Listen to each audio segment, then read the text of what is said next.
do you think we can encourage more women to be hungry enough to go and seek out those opportunities? Yeah, so I think that you know what you've described there is all about choice and empowerment, isn't it? Yeah. And I think that there are already some great ways in which we can make, you know, those that are inclined to aspire to leadership roles more hungry for that. I think one of them is really crucial, you know, like networks, you know, like you and I got chatting, Yes. you know, where you've got special interest groups. You know, I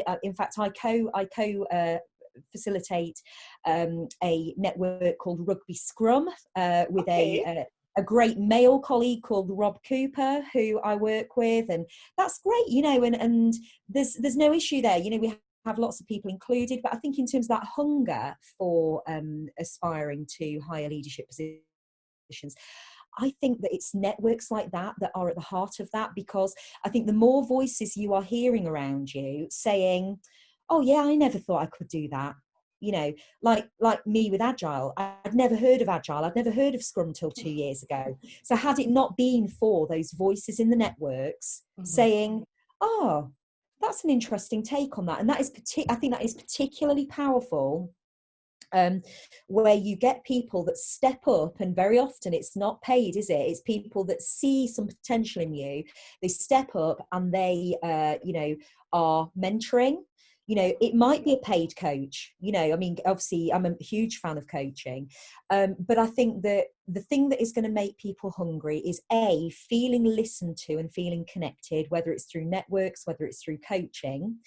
And I do think that the absolute golden thing that needs to happen, and how that is measured or monitored, goodness knows, but I think that until we genuinely know and there is transparency around equal pay for people, men, women, doing the same job, you know, that is going to make people hungry, because if they think, I know that if I put that effort in, if I make these sacrifices, that I'm going to get not only the financial pay, but the recognition of being at that level, you know, that I am going to get that kudos. Because let's face it, you know, I mean, I'm not going to beat about the bush, you know. I like a pat on the back, you know, I like a bit of attention, you know, with that. And, you know, I think that, again, you know, until that is viewed as an acceptable thing, I don't think people are going to be as hungry, because they'll think, well, I could do all this work and actually I'm not going to get equal pay, or I'm not going to get the kudos. So why bother? How about you? What do you think? What do you think's going to make? So I like what you've just said there.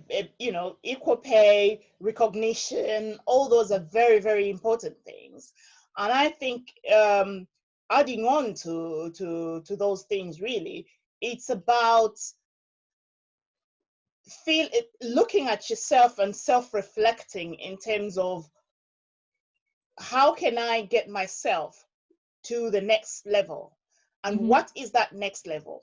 Until you know where you're going, it's very difficult for you to go and seek out those networks. Another thing that I find is because there can be quite a bit of self-doubt in terms of how much you know, is find somebody else to mentor.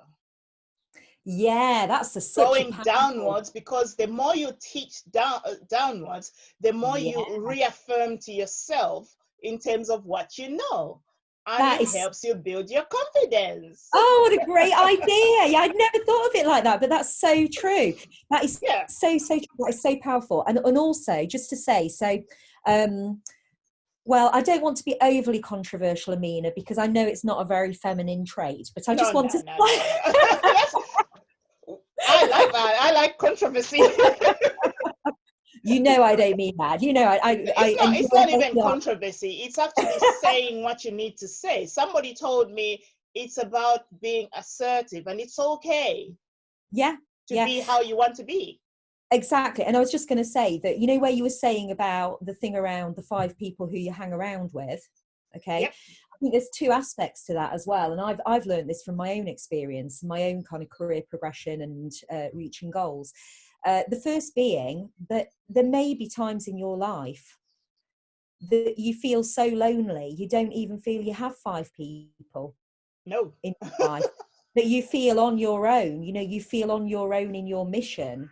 And sometimes, you know, if you are hungry to achieve something, that sometimes you've got to be prepared to walk that road alone.